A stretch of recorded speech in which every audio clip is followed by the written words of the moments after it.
අයිබෝවන් සුබදෑසනක් ප්‍රාර්ථනා කරනවා හැම කෙනෙක්ටම බොහොම ආදරයෙන්. ජීවිතය කියලා කියන්නේ හරියට මහගිරිදම තරණය කරනවා වගේ වැඩක්. සමහර වෙලාවට ඉස්සරහට යන්නේ නැහැ වගේ ඔබට දැනයි. හැබැයි කොහොම වුණත් පියවරෙන් පියවර ඉස්සරහට යන්න ඔබට පුළුවන් ජීවිතේ දිනන්න. අපි සූදානම් අඩුවක් නැති ප්‍රියමනාප පත්‍ර කියවීම. පත්තරෙන් හා සමගින් තොරතුරු සොයාගෙන යන්න. මරියලා සුබදෑසනක්. Subhadasnak Nimesha, and a very good morning to all our loyal viewers watching us today. Now we are heading into yet another brand new day and a brand new week. It is the 18th of March 2024. From news from around the world, news here at home, we are coming to you live from the full HD studios of ITN. ඔන්න අපි අලුත් සතියක් පටන් ගන්නවා මාර්තු මාසයේ 18 වෙනිදා සඳුදාව. අද අපි සූදානම් දිනමින පුවත්පතේ ප්‍රධාන සිරස්තලය කොහොමද වාර්තා කරන්න කියලා බලන්න. පාතාලයන් දෙදෙනෙකුට රටින් පනින්න උදව් කළ පාස්පෝර්ට් ලොක්කෙක් සහ හිටපු ලොක්කෙක් අත්අඩංගුවට. පාස්පෝර්ට් ලොක්කෙක් සහ හිටපු ලොක්කෙක් අත්අඩංගුවට. එක් පාතාලයෙක් හීනටියන මහේෂ් අනිකා මතුගම ශාන් හිටපු ආගමන විගමන නියෝජ්‍ය පාලක මේ වන විට විශ්‍රාම වැටුප් නියෝජ්‍ය අධ්‍යක්ෂවරයෙක් කියලත් දිනමින වාර්තා කරනවා. සුභාෂිනී සේනානායක සමගින් බිමල් ජයසිංහයි මේ වාර්තාව අරගෙන එන්නේ. අපරාධ රසක් මෙහෙවීමට ප්‍රධානත්වය ගත් මෙරට පාතාල ප්‍රබලයන් දෙදෙනෙකුට අපේ රටින් පලා යාමට ව්‍යාජ ගුවන් ගමන් බලපත්‍ර දෙකක් සැකසූ ආගමන විගමන දෙපාර්තමේන්තුවේ නියෝජ්‍ය පාලකවරයෙකු සහ හිටපු නියෝජ්‍ය පාලකවරයෙකු අපරාධ පරීක්ෂණ දෙපාර්තමේන්තුව මගින් ඊයේ දවසේදී අත්අඩංගුව අරන් තියෙන මරේලා මේ තමන්ගේ දරුපවුල රකින්න රට යන කෙනෙක්ට මේවා හදන්න කොච්චර කාලයක් යනවද කොච්චර මහන්සි වෙන්න ඕනද. හැබැයි මෙන්න මේ අයට රටින් පයින්න බොහොම ලේසි පහසු කරලා තියෙනවා කියලායි වාර්තා කරන්නේ. නුරේෂ් සුපුන් දයාරත්න හෙවත් හීනටියන මහේෂ් සහ ශාන් අරෝෂ් ලියනගේ හෙවත් මතුගම ශාන් යන පාතාල නායකයන්ට මෙසේ අසත්‍ය තොරතුරු මත විදේශ ගමන් බලපත්‍ර සකස් කර දීමේ සිද්ධියක් සම්බන්ධයෙන් මේ නිලධාරීන් දෙදෙනා ඉදිරි විමර්ශන සඳහා අපරාධ පරීක්ෂණ දෙපාර්තමේන්තුව විසින් තමන්ගේ බහරයට අරගෙන තිබෙනවා. ඇත්ත නැත්ත සුලමුල මොකක්ද කියලා තවදුරටත් අපිට අනාවරණ කරගන්න පුළුවන් කමක් ලැබෙයි. අපි ලෑස්ති ඔබට ඒ තොරතුරු අරන් එන්න. අපි යනවා ඊළඟට ඩේලි නිවුස් පුවත්පත පැත්තට. That's right, Nimesha. Let's take a look at our first English headline this morning. Now, 2 passport department officials have been arrested. A deputy controller of the Immigration Department and a former deputy controller have been arrested by the Criminal Investigation Department for allegedly helping 2 underworld figures flee the country by providing them with fake passports. Now, these have been prepared to underworld figures Nuresh Supundaratna and Shan Arosh Liyanage. මරේ ලංකාදීපයත් කියන්නේ ඒ සිද්ධියම තමයි. හීනටියන මහේෂ්ට මතුගම ශාන්ට උදව් කළයි passport ලොක්කෝ දෙදෙනෙක් අත්අඩංගුවට ගයන් සූර්යාරච්චි සමගින් මනෝප්‍රිය ගුණසේකර ඉන්දිකා රාමනායක එක්ව මේ වාර්තාව අරන් එනවා. ඉතින් මද්‍රව්‍ය හා සංවිධානාත්මක අපරාධ කල්ලි සමාජිකයන් දෙදෙනෙකු වන මේ දෙදෙනාට ගුවන් ගමන් බලපත්‍ර සකසා දුන් බව කියන සිද්ධිය සම්බන්ධයෙන් ආගමන විගමන දෙපාර්තමේන්තුවේ නියෝජ්‍ය පාලකවරයෙක් සහ හිටපු නියෝජ්‍ය පාලකවරයෙක් අපරාධ පරීක්ෂණ දෙපාර්තමේන්තුව විසින් ඊයේ දවසේදී අත්අඩංගුවට ගත් ප්‍රවෘත්තිය ලංකාදීපේ හෙඩ්ලයින් එක. ඒ වගේම අපි ගියොත් අරුණ පුවත්පත පැත්තට අරුණ පුවත්පතේ ප්‍රධාන සිරස්තලය පාතාලයන් රටින් පැන්නූ පාස්පෝර්ට් ලොක්කෝ දෙදෙනෙකු දැලේ තිස්ස රවින්ද්‍ර පෙරේරා සමගින් තුෂාර සම්පත් ජයරත්නයි අරුණට ලියන්නේ මේ සිද්ධිය සම්බන්ධයෙන්. මේ අතරේ අපිට පුළුවන් මේ යුක්තිය මෙහෙයුම සම්බන්ධව අවධානය යොමු කරන්න පොලිසිය සම්බන්ධයෙන් අදහසක් ආවා. යුක්තිය මෙහෙයුමෙන් පොලිසිය විශාල කාර්යභාරයක් කරනවා. හැබැයි මේ අතරේ පොලිසියේ ඇතුළේ ඉන්න සමහර නිලධාරීන් මේ පාතාල පිරිස් වලට සහයෝගයක් ලබා දෙනවා කියලා බොහෝ අවස්ථාවල අපිට අනාවරණ වුණා. සහ ඇතම් සිද්ධීන් මේ සම්බන්ධයෙන් වාර්තා කරන්න හැකියාව ලැබුණා. මේ අතරේ ද මෝර්නිං වාර්තා කරනවා මෙන්න මෙහෙම දෙයක්. Just as you mentioned, in the past few weeks we were reporting that a few police personnel were identified for helping underworld gang leaders. Now, the headline from the Daily Morning newspaper, this gives us, house cleaning begins with a question mark. Now, don't get confused. The police department has initiated a special mechanism to identify the high-ranking police officers within the department who are in league with the organised crime. Inspector General of Police Deshabandhu Tennakon told the Daily Morning yesterday. The new program to vet senior policemen for links with organised crime, including officers of the CID, is currently underway, and steps have been taken to take action against those officers implicated, the IGP stated. නිවස සුද්ධ පවිත්‍ර කරනවා කියලා තමයි අර්ථ දැක්වීමක් කරලා තියෙන්නේ. ඒ කියන්නේ පොලිසිය අභ්‍යන්තරයේ ඉන්න ඇතැම් නිලධාරීන් සම්බන්ධයෙන් මේ ආකාරයට සොයා බැලීමක් කරන්න පොලිස්පතිවරයා සූදානමින් ඉන්නවා. මේ අතරේ බාල බෙහෙත් කතාව අද පුවත්පතේ ප්‍රධාන සිරස්තලයේ මෙන්න මෙහෙම කියනවා. ප්‍රමිතියෙන් තොර ඖෂධ ජාවාරම් සිද්ධිය වෛද්‍ය සැපයුමාශයේ තිබූ පරිගණක දත්ත වෙනස් කරලාද කියලා ප්‍රශ්නාර්ථයක් මතු කරනවා. මෙහෙම වෙලා තියෙනවා නම් මේක බරපතල තත්ත්වයක්. රාජ්‍ය රස පරීක්ෂකවරයාගේ ප්‍රධානත්වයෙන් යුත් විශේෂඥ කණ්ඩායමක් විසින් විශේෂ විමර්ශනයක් ඖෂධ 187කට අදාළ තොරතුරු හෙළි කර ගැනීමට වෛද්‍ය සැපයුමාශයේ ඇති ෆොන්ටෝ පරිගණක පද්ධතිය පරීක්ෂාවට කියලායි බුද්ධිමල් රුබේරු වාර්තාවක් ලියන්නේ. ඉන්දියානු ණය යෝජනා ක්‍රමය යටතේ දුන් ණය මුදල් වලින් ව්‍යාජ ලේඛන සකස් කර බාල බෙහෙත් රජයේ රෝහල් වලට සැපයූ බව කියන සිද්ධියේ වෛද්‍ය සැපයුමාශයේ පරිගණක පද්ධතියේ තිබූ දත්ත වෙනස් කර ඇද්ද යන්න සෙවීමට රජයේ රස පරීක්ෂකවරයාගේ ප්‍රධානත්වයෙන් යුත් විශේෂඥ කණ්ඩායමක් විමර්ශන ආරම්භ කරලා තියෙනවා. රජයේ රෝහල් වලට බාල බෙහෙත් සැපයූ බව කියන සමයේ සපයා ඇති ඖෂධ 187කට අදාළ තොරතුරු හෙළි කර ගැනීමට වෛද්‍ය සැපයුමාශය ස්ථාපිත කර තිබූ ෆොන්ටෝ පරිගණක පද්ධතිය මේ විශේෂඥ කණ්ඩායමේ පරීක්ෂාවට ලක් වෙලා තිබෙනවා කියලායි තොරතුරු කියන්නේ. ඉතින් රාජ්‍ය රස පරීක්ෂක දෙපාර්තමේන්තුවේ සහකාර රස පරීක්ෂක දිනේෂ් උඩන්ගමුව මහතාගේ ප්‍රධානත්වයෙන් යුත් මේ විශේෂඥ කණ්ඩායමට පරිගණක හදිසි ප්‍රතිචාරකගේ නිලධාරීන් වෛද්‍ය සැපයුමාශයට ෆොන්ටෝ පරිගණක පද්ධතිය ස්ථාපනය කරනු ලැබූ ඊවිස්ට් පරිගණක ආයතනයේ විශේෂඥ දැනුමක් තියෙන නිලධාරීන් රහස් පොලිසියට අනුයුක්ත විශේෂඥ දැනුම ඇති නිලධාරීන් ඇතුළත් බව තමයි වාර්තා වෙන්නේ. ඉන්දියානු ණය යෝජනා ක්‍රමය යටතේ දුන් ණය මුදල් වලින් ව්‍යාජ ලේඛන සකස් කර ස්නායු රෝගීන් සඳහා භාවිත කරන ඉම්යුනොග්ලොබියුලින් නැමැති ප්‍රමිතියෙන් තොර ප්‍රතිදේහ එන්නත් ආනයනය කර දිවයිනේ රජයේ රෝහල් වලට බෙදා හැරීම ගැන අපි කතා කරා. රුපියල් කෝටි ගානක වංචාවක් කිරීම සහ ඒ විතරක් නෙමේ රෝගීන්ගේ ජීවිතයේ අනුතරය දැමීම සම්බන්ධයෙන්ුත් අවධානය යොමු වෙලා තියෙනවා මේ වෙනකොට. මීළඟට අපිට යන්න පුළුවන්කම තියෙනවා සිලෝන් ටුඩේ පුවත්පත පැත්තට. මරිලා. That's right. Expanded school lunch program is yet to be implemented, the Ceylon Today tells us this morning.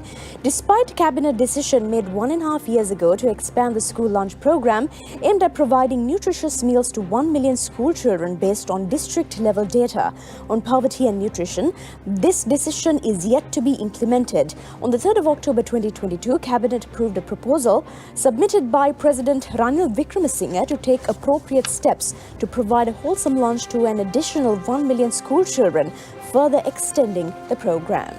පාසල් ළමයින් සම්බන්ධයෙන් මරේලා මේ අවධානය යොමු වෙලා තියෙන. ඉතින් පාසල් ළමයින්ගේ මේ ආහාර ලබා දීම පිළිබඳව කතා බහ වෙලා තියෙනවා සහ මේ තීරණය ක්‍රියාත්මක වීම සම්බන්ධයෙන් අදහස් පළලා තියෙන. අපිට ඊළඟට යන්න පුළුවන් ඊ දවස් 6:30 ප්‍රධාන ප්‍රවෘත්ති විකාශය පැත්තට අපිට යන්න පුළුවන්කම තියෙනවා.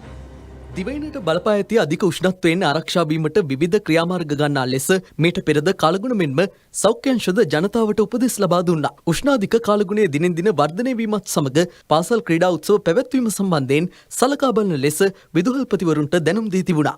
කෙසේ වෙතත් පාසල් රැසක ක්‍රීඩා උත්සව පැවැත්වීම හේතුවෙන් දරුවන් රෝගවලට ලක්වීමේ සිද්ධීන්ද වාර්තා වුණා. එම පසුබිම හමුවේ ක්‍රීඩා උත්සව පැවැත්වීම තාවකාලිකව කල්දමන ලෙස අධ්‍යාපන අමාත්‍යාංශයේ විදුහල්පතිවරුන්ට දැනුම් දී තිබෙනවා. එම උත්සව අප්‍රේල් මාසයෙන් පසු පවත්වන ලෙසයි අමාත්‍යාංශයේ වැඩිදුරටත් සඳහන් කර තිබෙන්නේ. අධික උෂ්ණත්වය විශේෂයෙන්ම කුඩා දරුවන්ට බලපාන බැවින් නිරන්තරයෙන් සිරුර සිසිල්ව තබා ගැනීම මෙන්ම දියර වර්ග පානය කිරීමට ලබා දීම වැදගත් බවයි වෛද්‍යවරුන් පෙන්වා දෙන්නේ. පොඩි දරුවන්ට මේක දැඩි ලෙස බලපාන්න පුළුවන්. මොකද පොඩි දරුවන්ගේ විචලනය වීමේ ශීඝ්‍රතාවය වැඩි හිටියට වඩා වැඩි. මොකද උන්ගේ හැමේ පෘෂ්ඨය එහෙම නැත්නම් හැමේ ප්‍රමාණය තමන්ගේ බරට සාපේක්ෂව වැඩි ළමයින්ගේ ගොඩක්. ඉක්මනට ජලය විචලනය වෙලා යන පුළුවන්. අනික් ප්‍රශ්නේ තමයි පුංචි ළමයින් විචලනය බාටපත් උනත් ඒ රෝග ලක්ෂණ සමහරට මතු කරන්න ප්‍රමාද වෙන්න පුළුවන්. ඒක නිසා අපි පොඩි ළමයි විශේෂයෙන් පරිස්සම් කරගන්න ඕන. දෙක තමයි ඒ තාපය වැඩිවීම නිසා ඔවුන්ගේ අභ්‍යන්තර ඉන්ද්‍රියයන්ටත් යම් හානි සිද්ධ වෙන්න පුළුවන්. විචලනය වීම නිසා වකුගඩු වල සහ අනික් ඉන්ද්‍රියන්ට හානි සිද්ධ වෙන්න පුළුවන්. මේ සෑම දෙයක්ම සැලකුවම ළමයින්ට මේක දරුණු ලෙස බලපාන්න පුළුවන්. ඔක්කොටම වැඩිය සමහරට ළමයි ඒක ප්‍රකාශ කරන්න නැති වෙන්න පුළුවන්. වතුර බොන එක වැඩි හිටියන වතුර ටිකක් බොන්න පුළුවන්. ඉක්මනට තිබයි මට තිබයි කියලා. දරුවෝ සමහරට ඒ දේ කරන්නේත් නැහැ. ඒක නිසා ඒ කුඩා දරුවන්ට ලොකු බලපෑමක් ඇති වෙන්න පුළුවන්. ඔවුන්ට කියා ගන්නත් බෑ අපි කරන්න ඕන මොකද්ද කියලා දන්නෙත් නැහැ. ඒ නිසා කුඩා දරුවන් ගැන විශේෂයෙන් අත දරුවන් ගැන විශේෂයෙන් පරිස්සම් වෙන්න ඕන. මේ අතර අධික උෂ්ණත්වය හේතුවෙන් දරුවන් අතර චර්ම රෝග පැතිර යාමේ අවදානමක්ද පවතින බව සෞඛ්‍ය අංශ ප්‍රකාශ කළා. එම රෝග සඳහා වෛද්‍ය උපදෙස් වලින් තොරව ඖෂධ ලබා ගැනීමෙන් වළකින ලෙසයි සෞඛ්‍ය අංශ දැනුම් දෙන්නේ. අද පෙරවරු 8:30 අවසන් වූ පැය 24ක කාලය තුල වැඩිම උෂ්ණත්වයේ වාර්තා වී ඇත්තේ කුරුණෑගල දිස්ත්‍රික්කයෙන්. එමගේ සෙල්සියස් අංශක 38.3ක්, රත්නපුරෙන් සෙල්සියස් අංශක 37.2ක උෂ්ණත්වයක් වාර්තා වී ඇති අතර වවුනියාවෙන් සෙල්සියස් අංශක 36.5ක උෂ්ණත්වයක් වාර්තා වී තිබෙනවා. මෙම කාලගුණ තත්ත්වය හමුවේ දෛනික කටයුතුද අඩාල වී ඇති බවයි ජනතාව පවසන්නේ. ප්‍රශ්න වැඩිනේ ඉන්න බෑ ඉතින් ගේ තුල ඉන්නත් බෑ මේ වත්තේ ඉන්නත් බෑ ටවුමේ ඉන්නත් බෑ කොහෙ යන්නද කියලා තේරෙන්නේ මුහුදට පයින්න තමයි හිතන්නේ ඒ තරම් රස්නේ කඩේ ඇතුළ අපි පොඩි කඩයක් කරන ඉන්න බෑ මාර රස්නේ පෑන් වල එහෙම සෑහෙන සැරයක් එන්නේ අපෝ පළතුරු වේලනවා කියන්නේ භාගයට භාගයක් බර අඩු වෙනවා අපි ගේනකොට කිලෝ එකක් තියෙනවා විකිනකොට ග්‍රෑම් 600යි 700යි විකුණන්න බෑ අතේ පාඩුවට තමයි කරන්නේ මේ ඉඳලා අක්තියාරක ගා යන්න මේ තැන් වල එවනකල ඉඳින්න මාත්‍ය උස්නස්තේ වැඩි මේ ගණිතයේ මේ පහුගිය දවස්වල ඊනම් පුදුම රස්නියක් තියෙන යඟට හරිලා අපි දැක්කේ ළමයින්ට සම්බන්ධ තවත් ප්‍රවෘත්තියක්. මොකද මේ අධික උෂ්ණත්වයත් එක්ක මේ පාසල් ක්‍රීඩා පවත්වද්දී ඒ දේවල් වලදී වැඩි අවධානයක් යොමු කරන්න කියලා අපි කිව්වා. ඒත් එක්කම මේවා නොපවත්වා ඉන්න තරමට හොඳයි කියලා දැන් අනාවරණ වෙලා තියෙනවා. මේ අතර තමයි අපි මේ ගත ප්‍රවෘත්තිය අධික උෂ්ණත්වයේ හේතුවෙන් පාසල් ක්‍රීඩාවල පැවැත්වීම తాවකාලිකව කල් දමන්න කියලා අධ්‍යාපන අමාත්‍යාංශය සියලු විදුහල්පතිවරුන්ට දැනුම් දීමක් කරලා තියෙනවා. ඉතින් මේ උණුසුම හමුවේ පාසල් දරුවන් පත්වන අපහසුතාවය සහ රෝගවලට ලක්වීමේ අවධානම සැලකිලිට අරගෙනමින් තමයි අධ්‍යාපන අමාත්‍යාංශය මේ විදිහට කියන්නේ. මේ සම්බන්ධයෙන් තවත් තොරතුරක් වාර්තා කරනවා මෝර්නිං පුවත්පතත් ඇතුලේ. That's right. Now, the Education Ministry informs of school administrations to delay outdoor events. The Ministry of Education is to inform school principals to organise the inter-house sports meets and sports events of their respective schools after the Sinhala and Tamil New Year holidays. The Minister of Education, Dr. Susil Premajantha, said in a statement. Speaking at a function held yesterday, he also said that relevant circulars will be issued by the ministry in the coming days. The minister pointed out that it has been observed that many schools have organised inter-house sports meets regardless of the prevailing hot weather conditions across the country. Keeping that in mind, it is also important to please hydrate your children and give them water bottles even if they go out of the house. Nimesha godak lamai kattiyat hitanne podi lamai kiyala ඒගොල්ලන්ට strength එක තියෙන අවුවේ ඉන්න. හැබැයි හොඳ නෑ අවුවේ ඉන්න. අනිවාර්යයෙන්ම සෞඛ්‍යාංශ කියනවා අනිවාර්යයෙන්ම මේ සම්බන්ධයෙන් අවධානය යොමු කරන්න කියලා.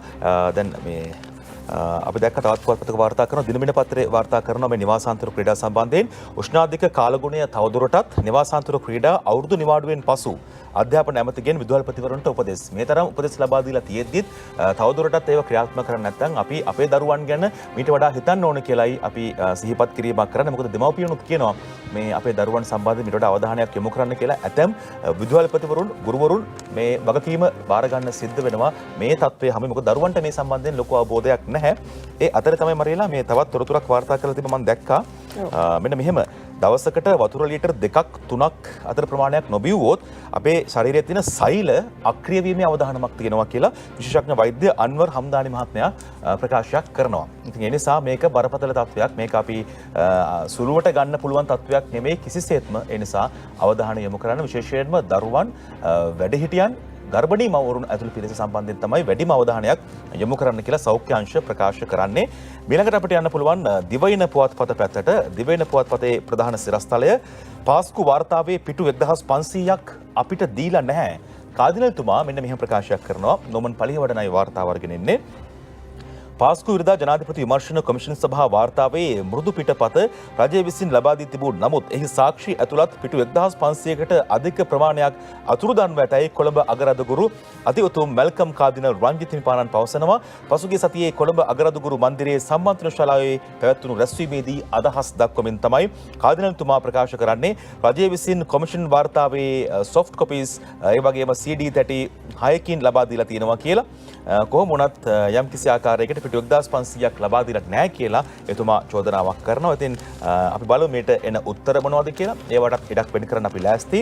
ඉතින් අපගේ නීතිඥයන් විසින් ඒවා පරීක්ෂා කිරීමෙන් පසුව ජනාධිපති වාර්තාවේ පිටු 70000කට ආසන්න ප්‍රමාණයක් තිබෙන බව අපට පෙනී ගියා. කොහොම වුණත් රජයේ පිටු 1500කට වඩා වැඩි සංඛ්‍යාවක් අපට බාර දීලා නැහැ. සහරන් හෂිම්ගේ බිරිඳ හාඩියා සහ පාස්කු විරදා ප්‍රහාරයේදී මරාගෙන මැරෙන ත්‍රස්තවාදී කණ්ඩායම් සමග ඉතා සමීපව ඇසුරු කළ ප්‍රධාන චරිතයක් වන සාරා ජෙස්මින් වැනි ප්‍රධාන සාක්ෂිකරුවන් විසින් ලබා දුණු සාක්ෂි මේ අතුරුදහන් වූ පිටුවල අඩංගු වෙලා ඇති බව පේනවා කියලායි කාදිනල්තුමා කියන්නේ. මේකට හේතු සාධක වෙච්ච නීතිමය පසුබිමක් තිබෙනවාද? මොකක්ද මේකට හේතුව සම්බන්ධයෙන් කරුණු ඉදිරියේදී ඔබට අනාවරණය කරන්න අපි සූදානම්. මේ අතරේ අපිට යන්න පුළුවන් මව්බිම පත්තරේ පැත්තට තවත් සූක්ෂම සැලසුමක් සම්බන්ධයෙන් තමයි මව්බිම Tamanගේ ප්‍රධාන සිරස්තලය ඔස්සේ වාර්තා කරන්නේ. sannivedanaya බිඳ දමා රාජ්‍ය ආයතන වට්ටන වැඩක්. ටෙලිෆෝන් ෆැක්ස් වෙබ් අක්‍රිය වෙලා මහජන සේවය බැරිනම් තීරණයක් ගන්න රාජ්‍ය ඇමති අශෝක ප්‍රියන්ත මහත්මයාගේ ප්‍රකාශයකුත් ඔබට දක්වනවා. අමිත් මදුරංග ගමගේ ලියන්නේ බොහෝ රාජ්‍ය ආයතනවල දුරකථන ෆැක්ස් යන්ත්‍ර සහ වෙබ් අඩවි අක්‍රිය වී තිබීමෙන් එම ආයතන සමග මහජනතාවට සම්බන්ධ වීමට තිබෙන අවස්ථාව බිඳවට්ටවා ඇතැයි සුදේශ කටයුතු රාජ්‍ය අමාත්‍ය අශෝක ප්‍රියන්ත මහත්මයා චෝදනාවක් කරනවා. බලමු අපි අතුල් පිටු පැත්තට ගිහිල්ලා මේකේ කතාව මොකක්ද කියලා. රාජ්‍ය සේවයේ කාර්යභාරය අවබෝධ කර නොගත් හිතාමතාම රාජ්‍ය සේවයේ වගකීම් පැහැරහැරි නිලධාරීන් මීට සම්බන්ධ බවත් රාජ්‍ය අමාත්‍යවරයා චෝදනාවක් කරනවා. රාජ්‍ය සේවය තුළ විනයගරුක පැසසුමට ලක්වන නිලධාරීන්ට සාපේක්ෂව වැඩි පිරිසක් ලිස්සා යමින් බෝල පාස් කරන පුද්ගලයන් බව පැවසූ රාජ්‍ය අමාත්‍යවරයා එසේ මහජනතාවට සේවය නොකරන නිලධාරීන් තවදුරටත් රාජ්‍ය සේවයේ ඉන්නවාද එහෙමත් නැත්නම් ඉවත් වෙනවාද කියලා තීරණයක් ගන්න ඕන කියලායි ඔන්න මව්බිම කියන්නේ. ඒ වගේ අපි මතක් කරනවා අහිංසක මිනිස්සු වැඩක් කරගන්න ආවට පස්සේ Facebook එකටත් ගිහිල්ලා YouTube එකටත් ගිහිල්ලා කාලා බීලා ඔක්කොම වැඩ ටික කරලා ඒ අහිංසක මිනිස්සුන්ගේ වැඩ කරනවා වෙනුවට අංක 1ට අහිංසක මිනිස්සු වෙනුවෙන් Tamanගේ රාජකාරියට කිරීම අංක 1 තියාගන්න කියලා අපි සිහිපත් කිරීමක් කරනවා. ඊළඟට අපිට යන්න පුළුවන් Daily News පුවත්පත පැත්තට අපි තෝරගන්නවා Daily News පුවත්පතේ අනුසිරස්තලයක් ඊළඟට මරිලා. That's right. Now let's take a look at some positive news this morning. A special honours program to honour legendary film personalities. Veteran artist Malini Fonseca, Swarna Mallavarachi and Anuja Veerasinghe, who made major contributions to the films produced by Transport, Highways and Mass Media Minister Dr. Bandula Gunawardena, received awards from Prime Minister Dinesh Gunawardena at the ceremony at the BMICH held on Saturday evening. The award winners with the Prime Minister and Minister Dinesh with Dr. Bandula Gunawardena are visible in the picture as we see above. Veteran actor Ravindra Randhaniya was also felicitated at the event, as we know. ඔව් අපේ රටේ සිනමාව හැඩ කරපු විවිධ පරාසයන් තුන්දෙනෙක් එක්ක ලස්සන ඡායාරූපයක් මරලා කිව්වා වගේම අපිට තෝරගන්න පුළුවන්.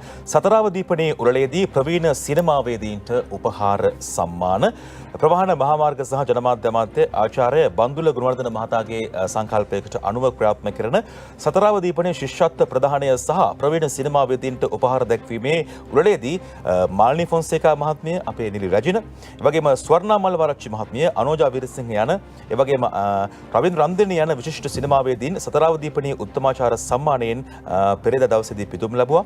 ඉතින් මාලිනී ෆොන්සේකා, ස්වර්ණා මල්වරච්චි, අනෝජා විරසිංහ මහත්මීන් තමන්ගේ සම්මාන අතැතිව අග්‍රාමාත්‍ය දිනේෂ් ගුණවර්ධන සහ අමාත්‍ය ආචාර්ය බන්දුල ගුණවර්ධන මහතුරු සමග ඡායාරූපයකට එක්වුණු ආකාරය තමයි මේ අපි දකින්නේ. ඉතින් අපි ඔවුන්ට සුප්‍රාර්ථනා කරනවා. කලා ශිල්පීන් ඇගීමට ලක් කළ යුත්තේ ඇත්තටම අපි කිව්වොත් කුමන පාර්ශ්වයකින් අපිට පක්ෂය පාට වැඩක් නැහැ. කොහොම වුණත් ඔවුන්ව ඇගීමට ලක් කරන්නට අවශ්‍ය වෙන්නේ හරි විදිහට ඔවුන් ජීවත් වෙලා ඉන්න කාලේ. ඉතින් මේ සිනමා තාරකාවන් ඇත්තටම ඔවුන් තාරකාවන් කඩා වැටෙන තාරකාවන් නෙමෙයි. අපේ ශ්‍රී ලාංකේය කලා ක්ෂේත්‍රය බබල වූ කලාකරුවන්. ඒ නිසා මේ පාටක් පක්ෂයක් අපිට වැඩක් නැහැ ඔවුන්ව අගයන. හැබැයි කොහොම වුණත් ඔවුන්ව ඇගීම ඉතාමත්ම අගය කළ යුත්තක්. සතරාවදීපනේ උළෙලේදී ප්‍රවීණ සිනමාවේදීන්ට උපහාර සම්මාන ලැබීමේ අවස්ථාව තමයි අපි මේ සිහිපත් කරන්නේ. අපිට සවස් 6:30 ප්‍රවෘත්ති විකාශය පැත්තට යන්න පුළුවන්. ඊ දවසේදී දර්ශන සහිතව මේ සුන්දරත්වය දැන් අපිට විඳ ගන්න පුළුවන්.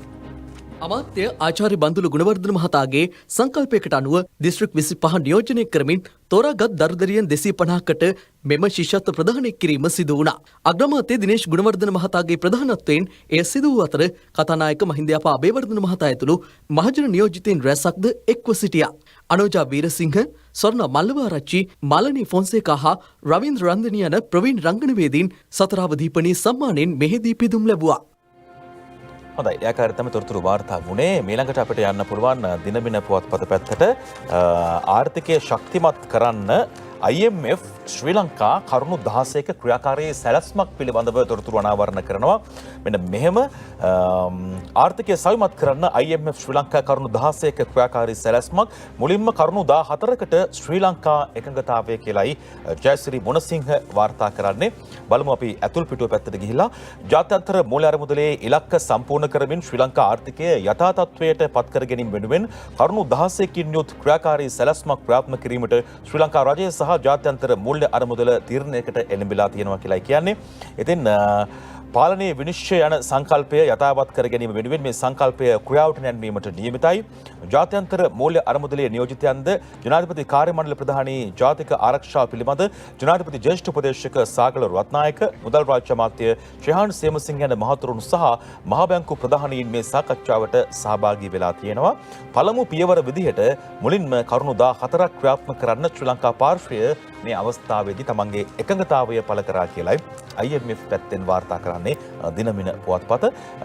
ඒත් එක්කම අපිට තවත් තොරතුරක් මේ සම්බන්ධයෙන් වාර්තා කරන්න පුළුවන් ඩේලි නිවුස් පුවත්පත පැත්තෙන්. The government of Sri Lanka and the International Monetary Fund have decided to implement a 16-point action plan to restore Sri Lanka's economy while completing the targets of the IMF. Now, this will be done in line with the governance diagnostic assessment on Sri Lanka by the IMF. As a first step, the Sri Lankan side has agreed to implement 14 points and 2 points have been agreed to be implemented later. The government expects to complete these two undertakings after setting the process on halting corruption and fraud at Sri Lanka Customs and Inland Revenue Department. Among the efforts planned are the strengthening of the bribery commissioning and the streamlining the governance of the state machinery. IMF නිර්දේශයන් ක්‍රියාත්මක කරද්දී ජනතාව විශාල කැපකිරීමක් කරනවා. ඒක අපිට අමතක කරන්න බෑ. මිනිස්සු බොහෝ කැපකිරීම් කරනවා. ඉතින් ඒ අතරේ තමයි මහ බැංකුවේ වැටුප් වැඩිවීමක් සම්බන්ධයෙන් අපි වාර්තා කරන්නේ. ඒ අතරේ මේ සම්බන්ධයෙන් අවධානය යොමු වෙන්නේ ලංකාදීපයත් කියනවා මෙන්න මෙහෙම දෙයක් අලුත් දෙයක් මහ බැංකුවේ වැටුප් වැඩිවීම සම්බන්ධයෙන් රජයේ තීරණය ලබන සතියේ එනවා කියලා තමයි ලංකාදීපය වාර්තා කරලා තියෙන්නේ. අපිට පුළුවන් ඇතුල් පිටුව පැත්තට යන්න මේ සම්බන්ධයෙන් වැඩි විස්තර වාර්තා කර තිබෙන ආකාරයත් අපිට බලන්න පුළුවන් කමක් තිබෙනවා මේ මහ බැංකුවේ වැටුප් වැඩිවීම සම්බන්ධයෙන්. සුජිත් හේවාචූලිගේ මේ වාර්තාව ලියන්නේ ශ්‍රී ලංකා මහ බැංකුවේ නිලධාරීන් සිය වැටුප් 70%කින් වැඩි කර ගැනීම සම්බන්ධයෙන් රජයේ තීරණය එන සතියේදී ප්‍රකාශයට පත් කිරීමට නියමිතයි. මේ අතර ශ්‍රී ලංකා මහ බැංකුවේ නිලධාරීන් තමන්ගේ වැටුප් 70%කින් වැඩි කර ගැනීම සම්බන්ධයෙන් නිර්දේශ ඇතුළත් රජයේ මුදල් පිළිබඳ පාර්ලිමේන්තු කාර්ක සභාවේ වාර්තාව අනිත්දා පාර්ලිමේන්තුවට ඉදිරිපත් කරනවා. මුදල් කමිටුවෙන් දෙන වාර්තාවේ නිර්දේශ සැලකිලිටගෙන අවශ්‍ය පියවර ගන්නා බව ජනාධිපති රනිල් වික්‍රමසිංහ මහත්මයා පසුගිය දවසක ප්‍රකාශයක් කළා. මේ අතර ශ්‍රී ලංකා මහ බැංකුවේ නිලධාරීන් වැඩි කරගත් වැටුප් යම් ප්‍රමාණයක් අඩු කර ගැනීමට යෝජනා ඉදිරිපත් කරන ලෙස ශ්‍රී ලංකා මහ බැංකුවේ ප්‍රධානීන් වෘත්තීය සමිති නියෝජිතන් ඇතුළු අදාළ පාර්ශවවලට දැනුම් දී ඇතැයි එම බැංකුව ආරංචි මාර්ග කියනවා කියලත් ප්‍රකාශ කරනවා. ඔය අතර තමයි ඉතින් බොහෝ අඩුපාඩුකම් මැද්දේ ජීවිතේ ඉස්සරහට යන අහිංසක මිනිස්සුත් ඉන්නේ. අපිට යන්න පුළුවන්කම තිබෙනවා ඊළඟට තවත් තොරතුරක් බලන්න. අපි තෝරගන්නවා සිලෝන් ටුඩේ පුවත්පත පැත්ත. යුක්තිය මෙහෙයුම සම්බන්ධයෙන් මොන වගේ දෙයක්ද මේ කියන්නේ මරියන? That's right. Minister Alice emphasised the ongoing Yuktiya operation aimed at securing a better future for the children of the country by persisting in the fight against drugs and organised crime without yielding to external pressure. He alleged that drug traffickers were attempting to bribe influential figures to halt these activities. He cited instances of lawyers, NGOs, officials and powerful individuals pressuring authorities. So this is what the minister had to say. යුක්තිය මෙහෙම ක්‍රියාත්මක කරන මේක වැඩිපුරම අපේ රටේ අනාගත පරම්පරාව ආරක්ෂා කර ගැනීම අරමුණු කරගත් මෙහෙයුමක් කියලාත් බොහෝ තැන්වල අපි දැක්ක අදහස් පළ වෙලා තියෙනවා. මරිලත් වාර්තා කරා ඒ සම්බන්ධයෙන් යුක්තිය මෙහෙයුම සම්බන්ධයෙන් මේ අතරේ ඔන්න දිවෙන පත්‍රයේ වාර්තා කරනවා CID මුල් පුටුව දෙහිදෙනියට හේමන්ත රන්දුනුයි මේ වාර්තාව ලියන්නේ. දිවෙන පුවත්පත වාර්තා කරන්නේ අපරාධ පරීක්ෂණ දෙපාර්තමේන්තුවේ නව අධ්‍යක්ෂවරයා ලෙස ජ්‍යෙෂ්ඨ පොලිස් අධිකාරී මංගල දෙහිදෙනිය මහතා පත් කර තිබෙනවා. ඒ මහතා හෙට දවසේදී තමන්ගේ දුරේ රාජකාරී කටයුතු ආරම්භ කිරීමට නියමිතයි. මහනුවර කින්සුඩ් විද්‍යාලයේ දීප්තිමත් ආදි ශිෂ්‍යයෙකු වන මංගල දෙහිදෙනිය මහතා පොලිස් සේවයට එක් වෙලා තියෙන්නේ 1990 වර්ෂයේදී. ඒ කියන්නේ අපි ඉපදෙන්නත් කලින් කියලා තමයි මරලා ඔන්න දෙවෙනි පුවත්පත වාර්තා කරන්නේ CID මුල් පුටුව දෙහිදෙනිය මහත්මයාට හිමීම සම්බන්ධයෙන්. ඒත් එක්කම මේ පාතාලයේ මඩින්න STF බල ඇණි ක්‍රියාත්මක කරන විශේෂයෙන්ම ඔය අම්බලන්ගොඩ වගේ ප්‍රදේශවල මේ දවස්වල දිගින් දිගටම අපි දැක්කා තොරතුරු වාර්තා වෙනවා වෙඩි තබා ගැනීම සම්බන්ධයෙන්. පාතාලයේ මඩින්න STF බල ඇණි දිවයිනයි වාර්තා කරන්නේ අහිංසක මිනිස් ජීවිත බිලිගනිමින් දිනෙන් දින වර්ධනය වන පාතාලය මැඩලීමට බල ඇණි 20ක් විශේෂකාර්ය බලකාය මගින් අද සිට මෙහෙයුම් Tamanගේ ක්‍රියාත්මක කරනවා. පොලිස්පති දේශබන්දු තෙන්නකෝන් සහ විශේෂකාර්ය බලකායේ අනදින නිලධාරී වරුණ ජයසුන්දර යන මහතුරුන්ගේ ඍජු අධීක්ෂණය මත මේ මෙහෙයුම් ක්‍රියාත්මක කරනවා කියලා දිවෙන පුවත්පත වාර්තා කරලා තියෙනවා. අපිට ඊළඟට යන්න පුළුවන් ඊ දවස් 6:30 ප්‍රධාන පත්‍රිකාශ පත්‍ර අපි ගිහිල්ලා යමු. මම වසර 2002 3 4 5 ඔය අවුරුදුවල මේ පළාතේ සෑම ප්‍රදේශයකමටම ගිහිල්ලා මේ මහ ජනතාව සමග සම්බන්ධ වෙලා තියෙනවා. මේ පළාත්වලට මොබයිල් සර්විස් එකක් තිබුණේ නැහැ. මොබයිල් දුරකථන තිබුණේ නැහැ. මම තමයි මේ පළාතට ගෙනාවේ මට මතක විදියට 2003 වර්ෂයේ. ඔබලා වෙනුවෙන් ඒ දේවල් කරන්න ගිහිල්ලා එවකට රජය විසින් මාව LTT එකට සල්ලි දුන්නා කියලා හිරෙත් දැම්මා. ඒක නිසා මම අද එක පොරොන්දුවක් වෙනවා මේ පළාත්වල කුඩු නැතිකරන්න පාතාලේ නැතිකරන්න අපි ගන්න පුළුවන් තදම තීන්දුව අරගෙන ඒ දේ කරනවා. ඒ සියලු දේට ඔබ සියලු දෙනාගේම සහයෝගය අපිට අවශ්‍යයි. අපි දුරකථන අංක ලබා දීලා තියෙනවා. කිසිම බයක් නැතුව ඒවට කතා කරලා අපිට තොරතුරු දෙන්න. අපිට ඒ තොරතුරු ලබා දුන්නොත් කිසිම බලපෑමකට යටත් නොවි කිසිම දේශපාලන බලපෑමකට යටත් නොවි මේ කාර්යය කරන්න මම පොරොන්දු වෙනවා.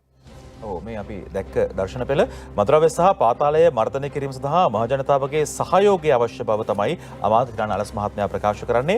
යාපනයේ සහ කංකසන්තුරේ යන පොලිස් කොට්ටාසවල ප්‍රජා පොලිස් කමිටු දැනුම්වත් කිරීමේ අවස්ථාවට එක්වීමෙන් තමයි අමාත්‍යවරයා මීට අදාළව අදහස් පළ කරන අපිට දකින්න හැකියාව ලැබුණේ. මේ අතර අපිට යන්න පුළුවන් ඩේලි නිවුස් පුවත්පත පැත්තට අපි බලමු ජනාධිපති ශිෂ්‍යත්ව සම්බන්ධයෙන් මොන වගේ දෙයක්ද වාර්තා වෙන්නේ කියලා. මරිලා. Well, Nimesh, now the deadline has been extended to the 1st of April for the Presidential Scholarships 2024-25. The acceptance of applications for the Presidential Scholarship Program has been extended and the new deadline is the 1st of April. This program, initiated by the President's Fund under the advice of President Ranil Wickremesinghe and guided by President Secretary Saman Eknaika, aims to benefit students who are studying despite facing various economic difficulties. The extension of the acceptance period for applications for the Presidential Scholarship Program 2024 and 2025 has been implemented in response to a number of requests. ජනාධිපති අධ්‍යයන ශිෂ්‍යත්ව අයදුම් පත්‍ර අප්‍රේල් 1 වෙනිදා තෙක් කියලා තමයි දිවෙන පුවත්පතත් ඇතුල් පිටුවක වාර්තා කරලා තියෙන්නේ. ජනාධිපති අරමුදල මගින් ක්‍රියාත්මක කරන ජනාධිපති අධ්‍යයන ශිෂ්‍යත්ව 2024 2025 වැඩසටහනට අයදුම්පත් බාර ගැනීම අප්‍රේල් 1 වෙනිදා දක්වා දීර්ඝ කිරීමට පියවර අරගෙන තිබෙනවා කියලායි ජනාධිපති මාධ්‍ය අංශය නිවේදනය කරන්නේ. විවිධ ආර්ථික දුෂ්කරතා හමුවේ අධ්‍යාපන ලබන පාසල් දරුදරියන්ට දිරියක් ලබා දීමේ අරමුණින් ශිෂ්‍යාධාර ලබා දීම වෙනුවෙන් ජනාධිපති රනිල් වික්‍රමසිංහ මහතාගේ උපදෙස් මත සහ ජනාධිපති ලේකම් සමන් ඒකනායක මහතාගේ මඟ පෙන්වීම යටතේ මේ ශිෂ්‍යත්ව වැඩසටහන ආරම්භ කරලා තියෙනවා. ඉතින් ජනාධිපති අධ්‍යයන ශිෂ්‍යත්ව 2024 25 වැඩසටහනට අයදුම්පත් බාර ගැනීම සම්බන්ධයෙන් බොහෝ දෙනාගේ ඉල්ලීම මත මේ දීර්ඝ කිරීම කරා කියලා තමයි දිවෙන පුවත්පත වාර්තා කරලා තියෙන්නේ. මීට අදාළව වැඩි විස්තර අපිට බලන්න පුළුවන්කම තියෙනවා. දැන් ඒ වගේම අපි සිහිපත් කරනවා ඔබේ දරුවාට මේ ශිෂ්‍යත්වය අවශ්‍ය නම් පමණක් ඒක අයදුම් කරන්න. මොකද අත්‍යවශ්‍ය දරුවන් බොහොමයක් අපේ රටේ ඉන්නවා. දැන් බලමු.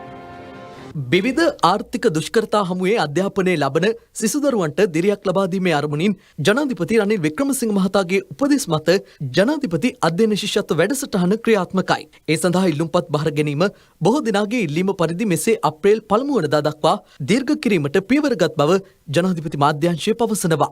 සුදුසුකම් සපුරා ඇති දරුවන්ගේ දෙමාපියන් හෝ බාරකරුවන් අදාළ අයදුම්පත පාසලේ විදුහල්පතිවරයා වෙත බාර දිය යුතුයි. විදුහල්පතිවරුන් තේරීම් කමිටුවක් පත් කර අප්‍රේල් 5 වෙනිදායින් පසුව තම පාසලට හිමි ශිෂ්‍යත්ව ප්‍රමාණය අනුව තෝරාගනු ලබන ශිෂ්‍යත්වලාභීන්ගේ නාමලේඛන අධ්‍යාපන අමාත්‍යාංශය මගින් ජනාධිපති අරමුදල වෙත යොමු කිරීමෙන් අනතුරුව අප්‍රේල් මාසයේ සිට ඉදිරි මාස 12ක කාලය පුරා මෙම ශිෂ්‍යාධාර මුදල් ගෙවනු ඇති.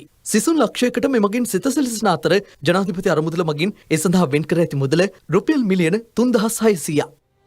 ඒකන තමයි තොරතුරු වාර්තා වුණේ. ඒත් එක්කම අපිට යන්න පුළුවන් තායිලන්තයයි ශ්‍රී ලංකාවයි පැත්තට අයමත් සිලොන් තිබේ පුවත්පත මොකක්ද මේ කියන්නේ මරිලා? Well, Thai Airways resumes flights to Sri Lanka. Animation. Now, this is good news, some news that we all need for Sri Lanka. Thai Airways, long-standing flight service between Thailand and Sri Lanka, which was stalled during the COVID pandemic, is to be resumed after 4 years, according to the Royal Thai Airways. The first flight is scheduled to arrive in Katunayake from Bangkok on the 1st of April. මොන Thai Airways අපිත් එක්ක එකතු වෙලා වැඩ පටන් අරගෙන මේ අතරේ දිනමින පුවත්පත පැත්තට මම යනවා. ගාසා අරමුදල සම්බන්ධයෙන් ළමා අරමුදලක් අපි ආරම්භ කරා කියලා ඔබ දන්නවා. එතකොට දිනමින පුවත්පත වාර්තා කරන මෙන්න මෙහෙම ජනපති ආරම්භ ගාසා ළමා අරමුදලට ලක්ෂ 58ක් ලැබිලා තියෙනවා කියලායි ශිරෝමි අබේසිංහ තොරතුරු වාර්තා කරන්නේ. අපි රටක් විදියට බොහොම අමාරු කාලයක් පහු කරමින් ඉන්නේ. හැබැයි මේ අතරෙත් මනුස්සකම දන්න මිනිස්සු ගාසා ළමා අරමුදලට තමන්ගේ පරිත්‍යාග ලබා දීලා තියෙනවා. ගාසා තීරයේ ගැටුම් වලින් විතරපත් වූ දරුවන් වෙනුවෙන් සහන සැලසීම සඳහා ජනාධිපතිවරයාගේ අදහසක් අනුව ආරම්භ වුණු ගාසාහි ළමා අරමුදල වෙනුවෙන් මේ වන විට රුපියල් මේ වගේ මුදලක් ලැබිලා තියෙනවා කියලායි කියන්නේ. ලක්ෂ 58ක මුදලක් ලැබිලා තිබෙනවා කියලායි කියන්නේ. සියලුම අමාත්‍යාංශ සහ රජයේ ආයතන එක්ව මෙවර ඉෆ්තාර් සැමරුම් පැවැත්වීම වෙනුවෙන් වෙන් කරලා තිබුණු ප්‍රතිපාදන මේ අරමුදලට ලබා දෙන්න කියලා රජය ඉල්ලීමක් කරලා තිබුණා. උපදෙස් ලබා දීමක් කරලා තිබුණා. ඊට අදාළව හොඳ ප්‍රතිචාරයක් හිමි වෙලා තියෙනවා. ඒ වගේම මේ වෙනුවෙන් ජනතාවගේ දායකත්වයන්ද අපේක්ෂා කරන අතර රාමසාන් මාසය තුල ගාසාහි ළමා අරමුදල සඳහා දායක වීමට කැමැති පරිත්‍යාගශීලීන් වේ නම් එම පරිත්‍යාගයන් අප්‍රේල් මාසයේ 11 වෙනිදාට පෙර ලංකා බැංකුවේ මෙන්න මේ අපි ගිණුම් අංක ඔබට ඉදිරිපත් කරනම් ඉදිරියට ඒ සම්බන්ධයෙන් ඔබේ අවධානය යොමු කරන්න කියලාත් අපි සිහිපත් කරනවා. ඉතින් මේ දරුවන් මරියලා කොහේ හිටියත් ඒ දරුවන්ට ලස්සන හීන තියෙනවා, ලස්සන බලාපොරොත්තු තියෙනවා. ඒගොල්ලෝ ලස්සනට ලෝකය දකිනවා. අන්න ඒ නිසා මේ පුංචි පැටවුන් වෙනුවෙන් ලෝකෙ කොහේ හිටියත් අපිට පුළුවන් දෙයක් තියෙනවා නම් රුපියලකින් හෝ දෙකකින් හරි අපිට කරොත් මම හිතන්නේ ඒක තමයි අපිට සතුටක් විදියට දවසක ජීවිතයට ඉතුරු වෙන්නේ. ඩෙලි නිවුස් පත්තරේ පැත්තට අපි යන්නේ මේ ගැන මොකද වුන් කියන්නේ? Well, the Children of Gaza Fund in aid of Gaza violence victims set up according to a proposal made by President Wickremesinghe has so far received donations amounting to 5.7 million rupees. Public contributions are encouraged and to support the health needs of affected children, the government's donation of $1 million will be distributed through the official UN agencies to aid affected children in Gaza. ඔව් යතර මරියලා Gaza පැත්තෙන් තවත් දෙයක් වාර්තා වෙනවා. ලංකාදීපය කියන්නේ මෙන්න මෙහෙම ගාසාවේ දිනකට 1000ක් බඩගින්නේ මරුට අපිට වඩා ලොකු දුකක් විඳිනවා මේ මිනිස්සු. අපි බලමු අතුල්පිටිය පැත්තට ගිහිල්ලා මේ සම්බන්ධයෙන් වැඩි විස්තර. දරුවන් 3න් 1කට මන්ද පෝෂණය මේ රටේ උතුරු ගාසා තීරයේ වයස අවුරුදු 2කට අඩු දරුවන් 3 දෙනෙකුගෙන් 1 උග්‍ර මන්ද පෝෂණයෙන් පෙළෙන බව එම තීරයේ ක්‍රියාත්මක වන ප්‍රධාන එක්සත් ජාතීන්ගේ නියෝජිත ආයතනය පසුගියදා ප්‍රකාශයට පත් කළා. ඉක්මනින්ම ක්‍රියාත්මක නොවුනොත් ගාසා තීරයේ සාගත තත්ත්වයක් ඇති වෙන්න පුළුවන් කියලා කියනවා. ළමා මන්ද පෝෂණ තත්ත්වය පාලනය කර නොහැකි මට්ටමකට ළඟා වෙමින් තිබෙන බවත් මේ සම්බන්ධයෙන් අදහස් පළ වෙලා තියෙනවා. ඉතින් හමාස් සංවිධානයේ ඉකුත් ඔක්තෝබර් 7 වෙනිදා ඊශ්‍රායලයට එල්ල කළ ප්‍රහාරයත් එක්ක ආරම්භ වූ ඊශ්‍රායල හමාස් යුද්ධය හේතුවෙන් පලස්තීනයේ ලක්ෂ 20කට වැඩි පිරිසක් අවතන් වෙලා ඉන්නවා. ගාසා තීරයේ මානුෂීය ඛේදවාචකයක් ඇති වී තිබෙන බවත් එම නියෝජිත ආයතනය ප්‍රකාශ කරනවා කියලා කියන්නේ. ඉතින් මේ බොහොම කනගාටුදායක තත්ත්වයක් යුද්ධ කරලා මිනිස්සු මරලා එතකොට ගොඩනැගිලි විනාශයට පත් කරලා මොකක්ද මිනිස්සු හොයන්නේ සාමයද කියලා ප්‍රශ්නාර්ථයක් අපිට මතු කරන්න සිද්ධ වෙනවා. ඉතින් මීට වඩා ලස්සන ලෝකයක් අපිට ලැබිලා තියෙනවා. ලස්සනට ජීවත් වෙන්න පුළුවන් වටපිටාවක් ලැබිලා තියෙනවා. සෝබාදහම හිරුවෙලිය අපිට නොවෙනස්ව ලබා දෙනවා. හැබැයි මිනිස්සු 2ට බෙදලා 3ට බෙදලා 4ට බෙදලා මේ මිහිතලය බෙදා ගන්න ලෑස්ති වෙනවා. හැබැයි කාටවත් මේ මිහිතලය අයිති නැහැ. ඉතින් මේ වගේ තොරතුරු බොහොමයක් තියෙනවා. වෙරළ තීරවලට අපද්‍රව්‍ය එකතු කරන කෙනෙක් නම් ඔබ වැඩිපුරම සැලකිලිමත් වෙන්න වෙයි ඉස්සරහට. අපි ඒ ගැන කියන්නම්. ඊට කලින් අපි සූදානම් වෙන්නේ කෙටි විරාමයක් ලබා ගන්න.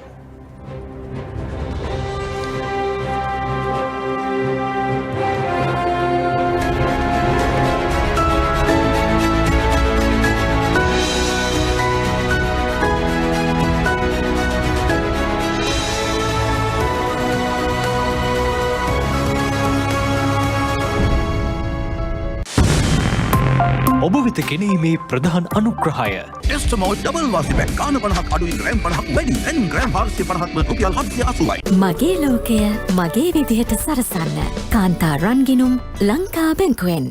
රට දිනවල වාසනාව ජීවිතයම එළිය කරන සංවර්ධන ලොතරැය.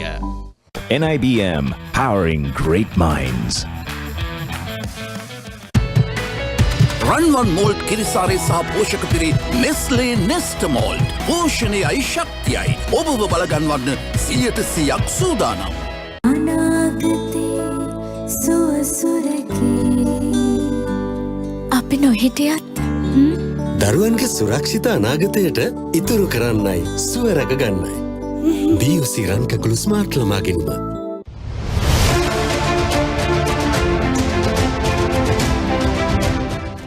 හාපික් ශ්‍රී ලංකාවේ අංක 1 වැසිකිලි පිරිසිදුකාරක දීරය මිල අඩු කළා. මිලිලීටර් 500 හාපික් බෝතලයක් දැන් රුපියල් 399ක් පමණයි.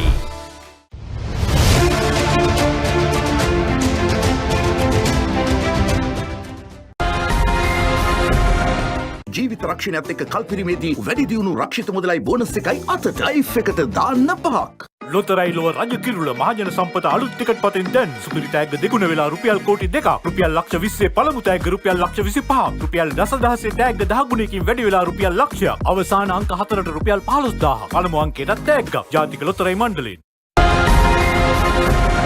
සුදේශී කොහොඹ ඔරිජිනල් දැන් වාසිදායක මිලට අඩු කළ මිල රුපියල් 125ක් පමණයි. කෝටි 8 දරණිදානය ලොතරැය දසලක්ෂය ප්‍රථම ත්‍යාගය 20 ලක්ෂය වෙලා රුපියල් ලක්ෂය 3000 1000 100 60 20 තෑගි ඩබල් වෙලා දැන් විශේෂ ඉංග්‍රීසි අක්ෂර ගැලපීමේ තෑගි ඒ විතරක්ද ඩබල් chance දිනුම දීමේ ලක්ෂය තෑගි රැසක් ජාතියේ මහදන සම්පත ජාතික ලොතරැයි මණ්ඩලය.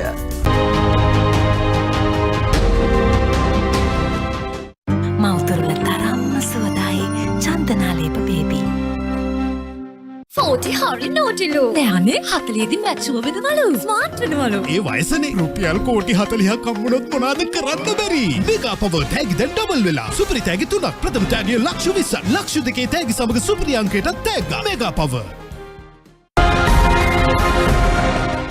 මාසිකව ගෙවා ඔබේ බ්‍රිතාන්‍ය උපාධිය හදාරන්න E-Soft Metro Campus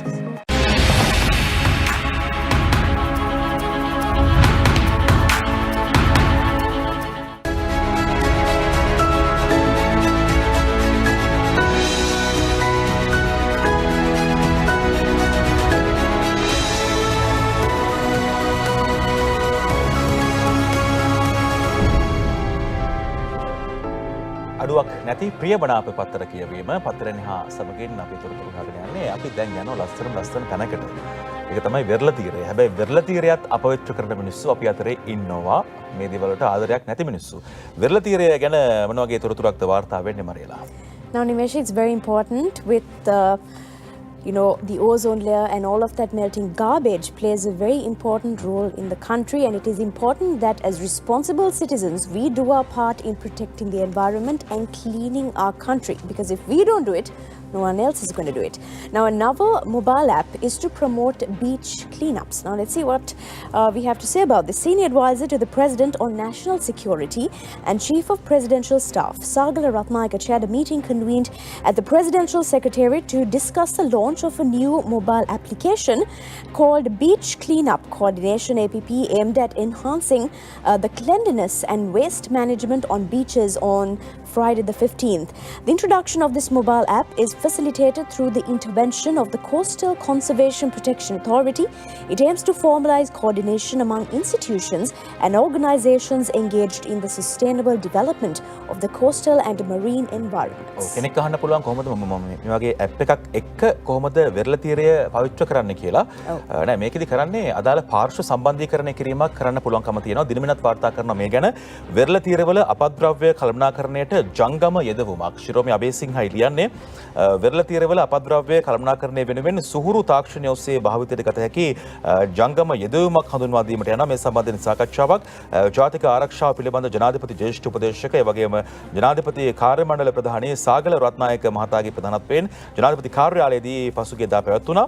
වෙරළ හා සාගර පරිසරයේ තිරසර සංවර්ධනය මෙන්ම ඊට අදාළව මැදිහත් වන ආයතන සහ සංවිධාන විධිමත්ව සම්බන්ධීකරණය කරමින් සමුද්‍රීය පරිසර ආරක්ෂණ අධිකාරියේ මැදිහත් වීමෙන් මේ ජංගම යෙදවීම හඳුන්වා දීමට නියමිතයි. මරේලා මේ වගේ දේවල් ක්‍රියාත්මක වෙන එක හොඳයි. හැබැයි මිනිස්සුන්ටත් වගකීමක් තියෙනවා. ප්ලාස්ටික් බෝතලයක් හරි shopping bag එකක් හරි මොකක් හරි ඒක ඇතුලේ තියෙන දේ පාවිච්චි කරලා බොහොම පහසුවට සුරුස් ගාලා විසි කරන්න කලින් ටිකක් හිතලා බැලුවොත් ඒක ඔබේ නවල ඔබේ බෑග් එකේ හරි දාගෙන අදාළ තැනකට බැහැර කරන්න ඔබට පුළුවන්කම තියෙනවා. අපේ පරිසර පද්ධතිය ආරක්ෂා කරගන්න.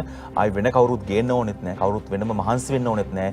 ඒ පුංචි ටොෆි කොලේ ඉඳලා හැමදේම අදාළ තැනකට බැහැර කරන ආකල්ප පද්ධතිය අපේ මිනිස්සු අතරේ අපේ මිනිස්සුන්ගේ software වලට දාන්න පුළුවන්කම තියෙනවා නම් මම හිතන්නේ ජංගම දුරකථන app එකටත් වඩා හොඳට මේක අපිට ප්‍රයෝජනට ගන්න පුළුවන් දෙයක්. අවසනාවකට ඒකට හරි අමාරුයි ප්‍රතිචාර දක්වන එක මිනිස්සුත් එක්ක ඒත් එක්ක මරියලා මේ කතාව කියන මතක් වුණේ අපි ගියා මේ පහුගිය දවසක කියන්නේ මේ ඊ තමයි ආවේ සිරිපාදේ සමහර තැන්වල මිනිස්සු දාලා තියෙන කුණු දැක්කහම ඇත්තටම දුක හිතෙනවා. කොච්චර ලස්සන පරිසර පද්ධතියක්ද මෙහි තියෙන්නේ. ඉතින් මේවා විනාශ කරන්න මිනිස්සු ඇයි බෝතලයක් හරි මොකක් හරි දානකොට මොන වගේ දුකක් දෙන්න ඕනද පරිසරයට මේ දේවල් එකතු කරන්න කියලා. ඒ විතරක් නෙමෙයි සිරිපාදේ ඔබ මේ දවස්වල යනවා ඇති. මරිලත් ආසාවෙන් ඉන්නවා කියලා කිව්වා මම ප්‍රාර්ථනා කරනකොටත් යන්න හැකියාව ලැබෙන්නේ කියලා. සිරිපාදේ දැක්ක බොහෝ දේවල් තියෙනවා මරියලා. මිනිස්සුන්ගේ ආකල්ප ගැන බොහෝ පාඩම් ඉගෙන ගන්න තියෙනවා. ජීවිතය ගැනත් බොහෝ පාඩම් ඉගෙන ගන්න තියෙනවා. එකක් තමයි මිනිස්සු දැන් උඩේ ඉඳන් මිනිස්සු පහළට එන්න ඕනේ. පහළින් ඉඳන් මිනිස්සුන්ට යන්න. හැබැයි පහළේ ඉන්න මිනිස්සු පෝලිං 8කට විතර උඩට යනවා. පහළට මිනිස්සුන්ට එන්න ඉඩක් නැහැ. එතකොට ඒගොල්ලන්ට තේරෙන්නේ නැහැ. ඒගොල්ලන්ට උඩට යන්න වෙලාව තමයි වැඩි වෙන්නේ කියලා. මිනිස්සු අපිට ගියා පැය 15ක් උඩමළුවට යන්න. ඒ අතරේ අපි දකිනවා පෝලිම් පැනලා යන මිනිස්සු. පුංචි දරුවෙක්ගේ මුහුණ දිහා බලවම අපි යන්න දෙනවා ඉතින්. හැබැයි එයාගේ පස්සේ මාමලා බාප්පලා පුංචිලා නැන්දලා මාමලා ඔක්කොම ටික යනවා. ඒතර අර හරි විදිහට යන මිනිස්සු කවදද උඩමළුවට යන්නේ කියන ප්‍රශ්නේ අපිට තියෙන. හැම තැනකම අපේ මිනිස්සු බොහෝ වෙලාවට තමන්ගේ ගැන විතරක් හිතන ආත්මාර්ථකාමීකම පෙරදැරි කරගෙන ඉන්නවා. ඒ නිසා එහෙම කරන්න එපා කියලා බොහොම ආදරෙන් ඉල්ලීමක් කරන්න කැමතියි. සමහර කට්ටිය එනවා අනේ මට ෆිට් එක මට හරි අමාරුයි කියලා. හැබැයි ඊට පස්සේ යන්න දුන්නම ජෙට් එක වගේ යනවා. එහෙම කරන්න එපා. අහිංසක මිනිස්සු ටිකක් තමන්ගේ දරුවොත් අරගෙන හරි පාරේ යනවා. ඒ නිසා හරි පාරේ යන මිනිස්සුන්ට අගෞරව කරන්න එපා. ඔබ හරි පාරේ ගිහිල්ලා උඩමළුවට යන්න සහ පියවරෙන් පියවර ලස්සනට ඔබ අවංකව උඩට ගිහිලා බැලුවොත් ඔබට ගොඩක් සතුටු වෙන්න පුළුවන්. මං හරි අමාරුවෙන් උඩට ආවා මෙච්චර දුරක් මං තරණය කරලා තියෙනවා කියලා. එනිසා සිරිපාද කියලා කියන්නේ ජීවිතේම ඔබට ඉගෙන ගන්න තියෙන තැනක්. මං හිතාගෙන ආව තව දෙයක් තමයි සල්ලි මෙතනදී හම්බ වෙනවා. ආධාර උපකාර හම්බ වෙනවා. හැබැයි වැසිකිලි පද්ධතියක් නිසිපරිදි අපිට හරියට දකින්න හැකියාවක් නැහැ. විවිධ තැන්වල තිබුණාට කාන්තාවකට හෝ කෙනෙක්ට දරුවෙක්ට හෝ මේ අවස්ථාවේ දැනුනොත් මොකක්ද කරන්නේ? ඒ අතර තමයි දැඩි දුර්ගන්ධයක් ගස්ගල් අතරින් හමනවා. පිටරට මිනිස්සු ඇවිල්ලා යන තැනක් සමහර තැන්වල නහය තියාගෙන යන්න බෑ. ඒ නිසා මේ තත්ත්වය වෙනස් කරන්න මිනිස්සුන්ගේ ආකල්ප, බලධාරීන්ගේ ආකල්ප මේ සියලු දේම වෙනස් වෙන්න කියලා ඔන්න ඒ සංචාරයේදී මම ප්‍රාර්ථනාවක් කරලා උඩමළුවට ගිහලා මට මොකුත් ප්‍රාර්ථනා කරේ නැහැ. මේ දේ වෙනස් වෙන්න කියලා ඔන්න ප්‍රාර්ථනාවක් කරලා මරියලා. ඉවසීමත් ගොඩක්. ඉවසීමත් ගොඩක් කරන්න හොඳ අවස්ථාවක් මේක. thank you වට එක මතක් කරාට මට. ඊළඟට අපි යනවා මව්බිම පත්තරයේ ඡායාරූපයක් පැත්තට. මව්බිම වාර්තා කරන මෙන්න මෙහෙම දෙයක් ඡායාරූපයක් එක්ක GPS තාක්ෂණයෙන් ලංකාවේ පළමු වරට පක්ෂීන්ගේ ජීවදත්ත රැස්කිරීම කොළඹ සරසවියේ මූලිකත්වයෙන් පසුගියදා ගන්නෝරුවෙන් ආරම්භ කෙරුණා. එහිදී මහාචාර්ය සම්පත් සෙනවිරත්නයන් සර්ප රාජාලියෙකු මුදා හැරීමට සූදානම් වන ආකාරය තමයි දකින. GPS තාක්ෂණය ඔස්සේ මේ අයගේ තොරතුරු එක්රැස් කිරීම මේ ව්‍යාපෘතියේ අරමුණ වෙනවා. ජී වන්‍යාරච්චි තමයි මේ ඡායාරූපයට හසු කරගන්නේ මේ ආකාරයට. මව්බිමයි එහෙම වාර්තාවක් අරන් එන්නේ.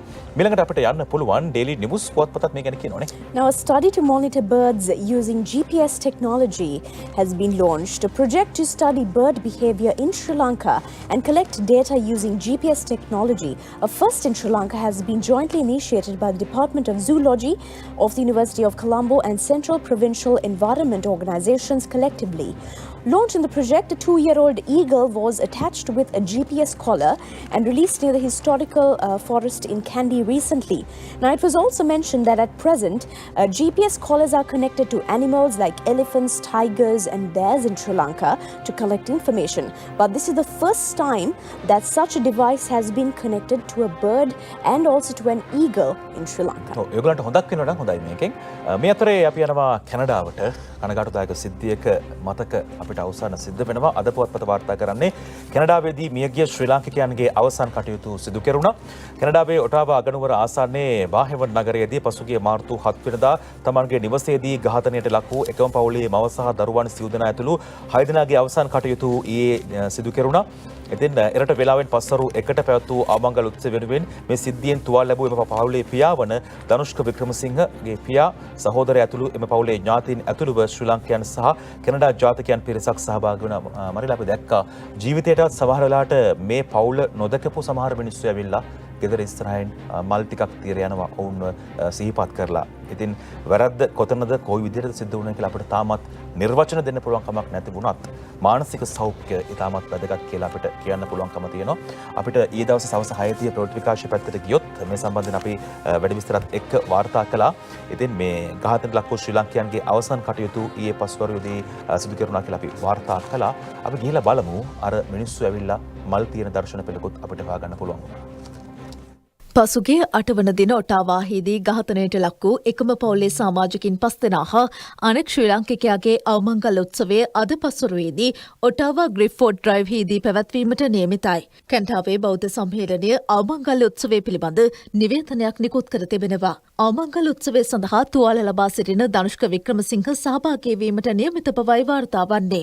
ඔහු ශාරීරිකව සුවය ලබමින් සිටියද මානසිකව බරපතල බිඳවැටීමකට ලක්ව සිටින බවයි කැනඩාවේ බෞද්ධ සම්මේලනය නිවේදනය කරන්නේ.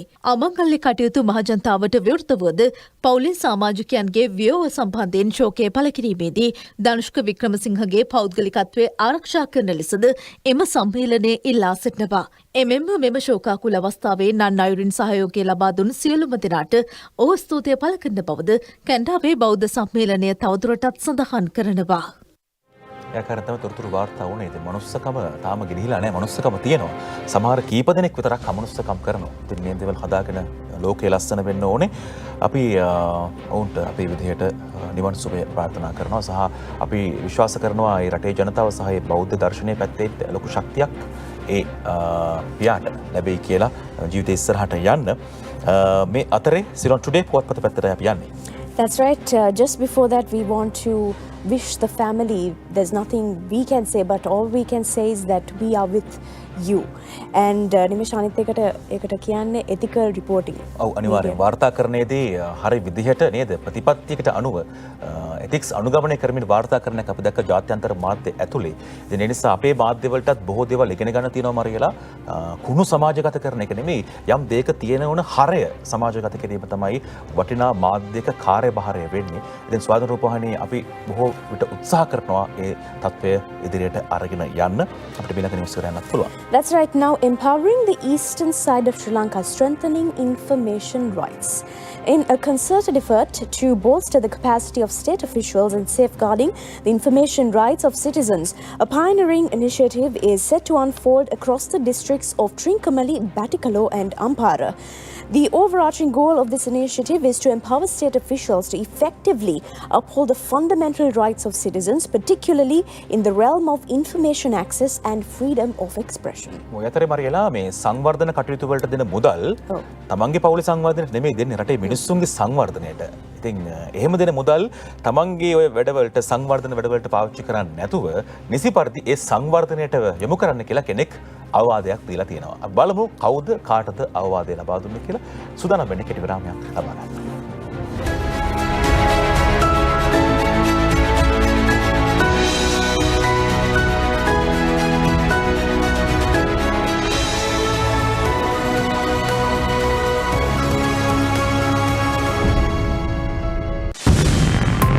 ඔබ වෙත ගෙනීමේ ප්‍රධාන අනුග්‍රහය එස්ටමෝල් ඩබල් වාසිපැක් කාන 50ක් අඩුයි ග්‍රෑම් 50ක් වැඩි දැන් ග්‍රෑම් 450ක් රුපියල් 780යි. මගේ ලෝකය මගේ විදිහට සරසන්න කාන්තා රන්ගිනුම් ලංකා බැංකුවෙන්.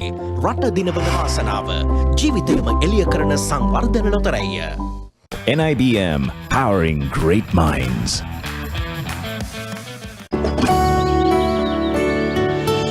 පෝෂණයයි ශක්තියයි අපිට ගොඩක් වැදගත්. ඒ නිසායි අපි නෙස්ටමෝල්ත් එක්ක දවස පටන් ගන්නෙ.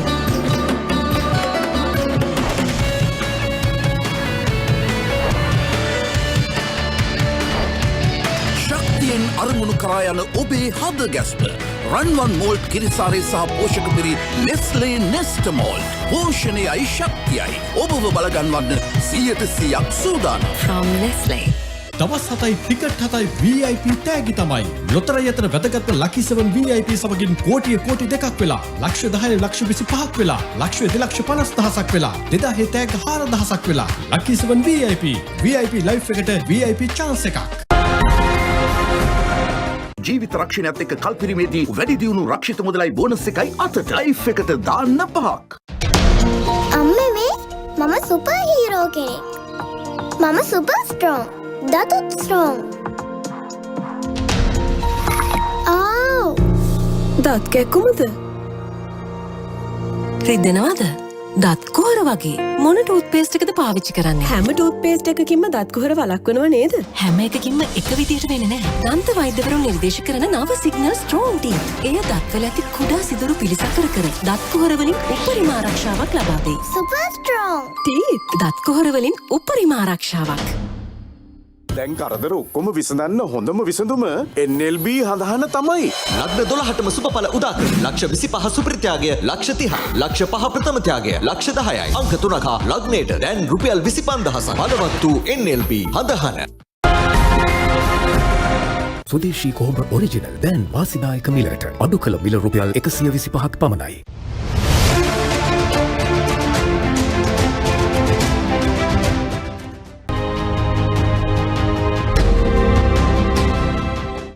මව්තුරුල තරම්ම සුවදායි චන්දනාලේප බේබි.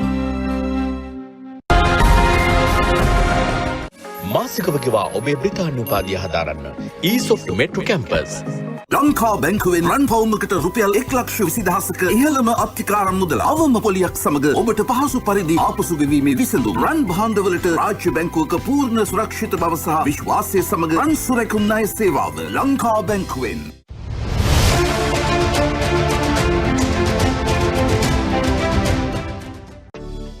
ඇරඹුමක් ඇති නැවතුමක් නැති හිත සවි ඇති පෙරමුණ නිති දිවිමන් පුරා නවමන් සදමි අභිමන්දරා මගේ ලෝකය දිනමි මගේ ලෝකය මගේ විදිහට සරසන්න.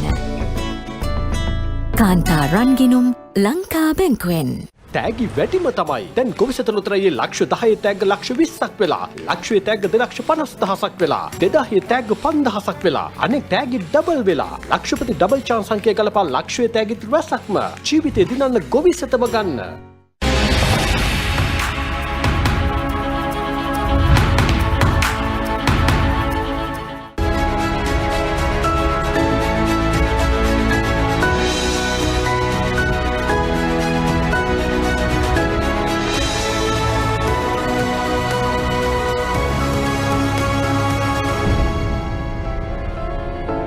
අඩුවක් නැති ප්‍රියමනාප පත්‍ර කියවීම පත්‍ර එහා සමගින් අපි තොරතුරු හොයාගෙන යන්නේ ලංකාදීපය මන් තෝරගන්නවා ඊළඟට සංවර්ධන වැඩට දෙන මුදල් හරියට යොදවා ජනතාවට සහන දෙන්න ජනපති රාජ්‍ය නිලධාරීන්ගෙන් ඉල්ලීමක් කරයි කියලායි ලංකාදීපය වාර්තා කරන්නේ අර ජනපති ප්‍රාදේශීය රාජ්‍ය නිලධාරීන්ගේ ඉල්ලීමක් කරයි කියලා වාර්තා කරන අංචුල මහික වීරරත්න මේ වාර්තාව ලියන්නේ මේ උත්සවය ගැන අපි කලින් කිව්වා හැබැයි මේ කතාව මෙන්න මෙහෙමයි කියන්නේ සංවර්ධන කටයුතු වෙනුවෙන් රජය ලබා දෙන මුදල් නිසි ලෙස වැය කරමින් ජනතාවට එම ප්‍රතිලාභ ලබා දී ජාතික ආර්ථිකය ශක්තිමත් කිරීමට කැපවන්නයි ජනාධිපති රනිල් වික්‍රමසිංහ මහතා සියලු ප්‍රාදේශීය රාජ්‍ය නිලධාරීන්ගෙන් මේ ආකාරයට ඉල්ලීමක් කරා ජනතාව වෙනුවෙන් ක්‍රියාත්මක කර ඇති අස්වැසුම උරුමය සහ කෘෂි නවීකරණ වැඩසටහන වගේම කඳුරට දශකය වැඩසටහන සාර්ථක කර ගැනීම වෙනුවෙන් සක්‍රියව දායක වන ලෙසත් ඉල්ලා සිටි ජනාධිපතිවරයා මේ සියලු වැඩසටහන්වල ප්‍රතිලාභ නැවතත් ජාතික ආර්ථිකයට එකතු වෙනවා. ඒ කියන්නේ අපිට මේවා ප්‍රතිලාභ වශයෙන් ලැබෙනවා කියලායි සිහිපත් කිරීමක් කරා කියලා ලංකාදීප පුවත්පත වාර්තා කරන්නේ. අපේ රටේ බලමු තවත් වැදගත් වෙන ප්‍රවෘත්තියක් ඩෙලි මිරර් කොහොමද වාර්තා කරන්නේ කියලා. That's right. Now the government announces fresh support for the gem and jewellery sector. The local gem and jewellery sector will receive some room to recover from the current challenges as the government announced fresh plans to provide concessions. According to the President's Media Division, efforts will be made to devise an effective system to enhance the gem and jewellery industry in Sri Lanka. President Vikramasinghe further emphasised the need to focus on boosting exports within the gem industry in Sri Lanka, along with enhancing value-added processes. ඒකාරයෙන් තොරතුරු වාර්තා කරන මේ අතරේ මේ අද පුවත්පත වාර්තා කරන තොරතුරක් බලන්න පුළුවන් ජීවන සහතිකය නියමිත දිනට නොදෙන සාම විනිසුරුවරුන්ගේ පදවිය අහෝසුයි ඉදිරුවගේ මේ වාර්තාව ලියන්නේ සාම විනිසුරුවරුන් සඳහා අධිකරණ අමාත්‍යාංශය මගින් හඳුන්වා දී ඇති ජීවන සහතිකය නියමිත දිනට ඉදිරිපත් නොකරන සාම විනිසුරුවරුන්ගේ සාම විනිසුරු පදවිය එදිනෙන් අහෝසි වන බව තමයි අධිකරණ අමාත්‍යාංශය ප්‍රකාශ කරලා තියෙන්නේ. ඒ අතරේ අපිට යන්න පුළුවන්කම තියෙනවා ඩේලි නිවුස් පුවත්පත පැත්තට 107 කියන හොට්ලයින් එක කවුරු වෙනුවෙන්ද මරියලා. Well, a hotline has been established for people to file complaints. Measures were taken to launch a 107 number emergency call center functioning 24 hours on the 16th of March at the office at the Senior Superintendent of the Police in Vavuniya. The initiative was the brainchild of the Public Security Minister and the IGP and was implemented under the guidance of the President, focusing on the Tamil community living in the northeastern province. දෙමළ භාෂාවෙන් පොලිසියට කතා කරන්න කෙටි අංකය 107 දවසේ පැය 24ම මේක ක්‍රියාත්මකයි.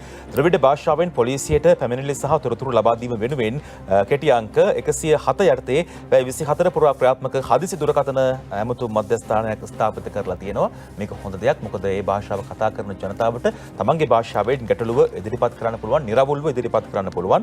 මේ අතරේ අස්වැසුම ගැටලුව විසඳන්න දෙමළ භාෂාවෙනුත් පෝස්ට් ජනපතිගෙන් නිලධාරීන්ට උපදෙස් කියන කාරණාවත් අමිත් මధుරංග ගමගේ වාර්තා කරනවා. අස්වැසුමේ ගැටලු පිළිබඳ විසඳුම් ලබා දීමට දෙමළ භාෂාවෙනුත් පෝස්ට් කියලා තමයි ඒ ආකාරයට මව්බිම පුවත්පත තොරතුරු වාර්තා කරන්නේ. මේ අතරේ ඔබට පානීය ජල ගැටලුවක් තියෙනවා නම් මොන අංකයටද ඔබ කතා කරන්න ඕනේ කියලා අපි මතක් කරන්නම්. 117 දුරකථන ඇමතුම් අංකයට ඔබට පුළුවන්කම තිබෙනවා ජල ගැටලු සම්බන්ධයෙන් දැනුමත් කිරීමක් කරන්න කියලා ආපදා කළමනාකරණ මධ්‍යස්ථානය කියනවා. පානීය ජල ගැටලු තිබේ නම් 117ට කියන්න කියලා තමයි ඔවුන් ඉල්ලීමක් කරන්න රටේ ජනතාවකින්. ඉන්දික හේවා විතරණයි මීට අදාළව වැඩි විස්තර අද පුවත්පතට ලියන්නේ. මෙලකට අපිට යන්න පුළුවන් Daily News පුවත්පත පැත්තට මරේලා. Now Japan is to extend its fullest support for the education of tea estate children. Ambassador of Japan on Friday signed the grant contract of the project under the scheme of the grant assistance for grassroots human security projects with country director of Adventist Development and Relief Agency Matthew Whitty.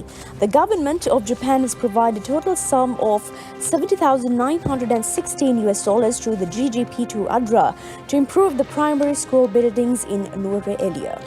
මරේලා ජනතාවයි පොලිසියයි අතරේ විවිධාකාර දේවල් අපි වාර්තා කරනවා. හොඳ දේවල් සිද්ධ වෙනවා, සමහරට ගැටුම් ඇති වෙනවා, විවිධාකාර ප්‍රතිරූප තියෙන කාලෙන් කාලට මේක වෙනස් වෙනවා. මම දිනමිනේ ඇතුල් පිටුවක් තෝරගන්නවා කාල වේලාවත් එක්ක කුලියට සිටි තැනින් යන්න කියලා පොලිසියට. මේ අතරේ කුඹුක් කැටේ මිනිස්සු කෝටි 3ක් එකතු කරලා අලුත් පොලිසියක් හදලා දීලා තියෙනවා. කුලියට සිටි තැනින් යන්න කියලා කුඹුක් කැටේ මිනිස්සු කෝටි 3ක් එකතු කර අලුත් පොලිසියක් හදයි. ඉතින් මේකට සහයෝගය ලබා දීලා තියෙනවා මල්සිරිපුල විමලරත්න ස්වාමීන් වහන්සේ, ජීවන බේක් හවුස් අධිපති ජීවන දේශප්‍රිය මහත්මයා, එවැගේම නව නියෝජ්‍ය පොලිස්පති පුල් චන්දන, ස්ථානාධිපති ප්‍රධාන පොලිස් පරීක්ෂක රොෂාන් චන්දන යන මහතුරුන් ඇතුළු පිරිසක් මේකට එකතු වෙලා තිනවා. ඒ ගමේ ජනතාව වර්තමානයේ පොලිසියේ ඇතැම් නිලධාරීන්ගේ ක්‍රියාකලාපයේ හේතුවෙන් ජනතාව ඒ කෙරෙහි අප්‍රසාදය පළ කරද්දී තමන්ගේ ගමට පොලිස් ස්ථානයක් ඉදිකර දුන් අපූර්ව පිරිසක් පිළිබඳවයි කුරුණෑගල දිස්ත්‍රික්කයේ කුඹුක්කැටේ ප්‍රදේශයෙන් මේ ආකාරයට වාර්තා වෙන්නේ. කෝටි 3ක මුදලක් එකතු කරලා මේ විදිහට ශ්‍රමදායකත්වයක් ලබා දීලා මේ මිනිස්සුන්ට පුළුවන් වෙලා තියෙනවා පොලිසියට තැනක් හදලා දෙන්න. ඉතින් මේ මිනිස්සුන්ට හොඳ සාමකාමී තැනක් හදන එක පොලිසිය වගකීමක්. අපි යනවා ඊළඟට ලෝකය පැත්තට. That's right. News coming in from the BBC. State of emergency declared after another volcanic eruption has taken place in Iceland. A state of emergency has been declared. It is the fourth eruption on the peninsula since December, but experts say it is the most powerful so far, and lava is still apparently flowing west towards the Blue Lagoon, and the popular tourist spot has again been closed as a precaution. හොඳයි. අපි යනවා ක්‍රීඩා පිටියේ පැත්තට. තවත් අති දක්ෂ ජව සම්පන්න ක්‍රීඩකයෙක් ගැනයි මේ කියන්නේ රන්සිලු ගැන. අන්තිම තත්පරයේ බර්මින්හැම් ගිය රන්සිලු දකුණු ආසියාවේ හොඳම බර ඔසවීමට සමත් වෙලා තියෙනවා.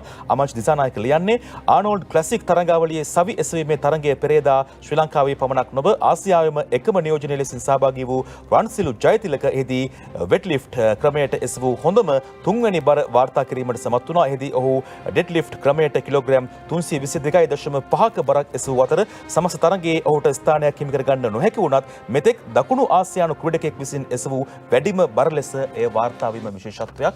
ක්‍රිකට් විතරක්ම නෙමේ ක්‍රීඩාව. අපි ඔහුට සුප්‍රාර්ථනා කරනවා. අතරේ ක්‍රිකට් වලට යනවා. වෙනස්කම් කිහිපයක්ද සමගින් ශ්‍රී ලංකාව අද බංග්ලාදේශය සමගින් තීරණාත්මක සටනක.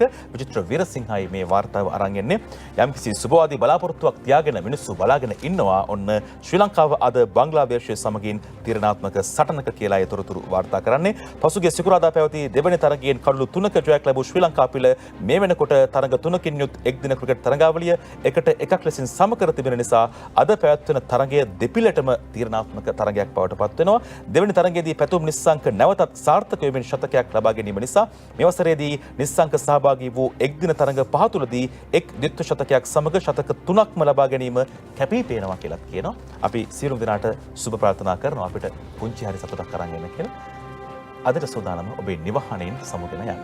That's right. Join us again tomorrow for the very latest news. Have a lovely day and stay safe. ඊගෙන සුබ දවසක්.